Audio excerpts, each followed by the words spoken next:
લોકસભા ચૂંટણી પહેલા ભાજપ દ્વારા અનેક મોટા ફેરફારો કરવામાં આવી રહ્યા છે, ત્યારે હવે એવી શક્યતાઓ અને સંકેતો જણાઈ રહ્યા છે કે ભાજપ સરકાર સૌરાષ્ટ્રના રાજકારણમાં પણ મોટા પાયે ફેરફાર કરી શકે છે। નમસ્કાર, હું છું આપની સાથે સાયમા સૈયદ અને આપ જોઈ રહ્યા છો ન્યૂ ગુજરાતી ન્યૂઝ। સૌરાષ્ટ્રના રાજકારણમાં મોટો ફેરબદલ થવાની શક્યતા છે, જેમાં કોંગ્રેસના નેતા અમરીશ ડેરે પક્ષમાંથી રાજીનામું આપી દેતા હડકંપ મચી જવા પામ્યો હતો, તેમજ આવતીકાલે તેઓ વિધિવત રીતે તેમના ટેકેદારો સાથે ભાજપમાં જોડાશે, તેમજ જણાવ્યું હતું કે તેઓએ રાજુલા બેઠક પરથી ચૂંટણી લડવા માટે પૂછાતા દરેક પ્રશ્ન અંગે કોઈ પણ પ્રકારનો જવાબ આપ્યો ન હતો। લોકસભા ચૂંટણી પહેલા રાજકારણમાં અનેક મોટા ફેરબદલ થતા હોય છે। સૌરાષ્ટ્રના રાજકારણમાં મોટા ફેરબદલ થવાની ચર્ચાઓએ હવે જોર પકડ્યું છે, જેમાં કોંગ્રેસના નેતા આજે કોંગ્રેસમાંથી રાજીનામું આપશે, તેમજ વિધિવત રીતે તેઓ ભાજપમાં જોડાશે। ત્યારે અમરીશ ડેરને ભાજપ દ્વારા રાજુલા વિધાનસભા બેઠક પર લડાવવાની તૈયારીઓ કરી રહ્યા હોવાનું ચર્ચા ચાલી રહી છે, તો બીજી તરફ રાજુલાના ધારાસભ્ય હીરા સોલંકીને ભાજપ દ્વારા લોકસભાની ટિકિટ આપવા ભાજપ મોવડી મંડળ તૈયાર હોવાનું જણાવવામાં આવી રહ્યું છે।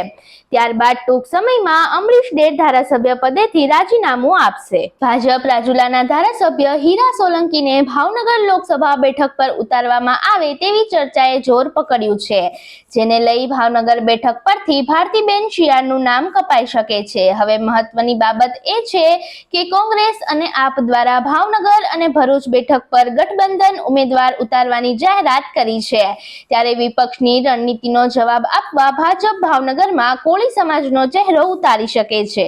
કોંગ્રેસના નેતા અમરીશ ડેર છેલ્લા ઘણા સમયથી ભાજપમાં જોડાય તેવી ચર્ચાઓએ જોર પકડ્યું છે, ત્યારે આજે અમદાવાદમાં સાયન્સ સિટી ખાતે કોંગ્રેસના નેતા તેમજ પ્રદેશ પ્રમુખ સી.આર. પાટીલ વચ્ચે ચર્ચા થઈ હોવાના સમાચાર વહેતા થતા રાજકારણમાં ગરમાવો આવી જવા પામ્યો હતો। ત્યારે હવે ગમે તે સમયે કોંગ્રેસના નેતા અમરીશ ડેર ભાજપમાં જોડાઈ શકે છે। અમરીશ ડેર ક્યારે ભાજપમાં જોડાશે તે બાબતને લઈને હજુ અસમંજસ સ્થિતિ છે, પરંતુ ભૂતકાળમાં અમરીશ ડેરે ભાજપના કાર્યકર્તા તરીકે કામ કર્યું છે, તેમજ લોકસભા સમયે એક બાદ એક સિનિયર નેતાઓ કોંગ્રેસ છોડી રહ્યા છે, ત્યારે આગામી સમયમાં વધુ એક કોંગ્રેસી નેતા ભાજપમાં તેમના ટેકેદારો સાથે જોડાશે। લોકસભાની ચૂંટણીને લઈ ભાજપે 195 ઉમેદવારોના નામની પ્રથમ યાદી જાહેર કરી છે। ગુજરાતની 15 બેઠક પર ઉમેદવારોના નામની પણ જાહેરાત કરવામાં આવી છે, જેમાં 10 ઉમેદવારોને રિપીટ કરાયા છે, જ્યારે 5 ઉમેદવારોના પત્તા કપાયા છે, તો 2 ઉમેદવારો પૂર્વ રાજ્યસભાના સાંસદોને લોકસભાની ચૂંટણીના મેદાનમાં ઉતારવામાં આવ્યા છે, તો આ ઉપરાંત 2 ઉમેદવાર લોકસભાની ચૂંટણી પ્રથમ વખત પણ લડી રહ્યા છે। આવી જ અન્ય લેટેસ્ટ અને અપડેટેડ ન્યૂઝ જોવા માટે જોડાયેલા રહો અમારી સાથે ન્યૂ ગુજરાતી ન્યૂઝ પર।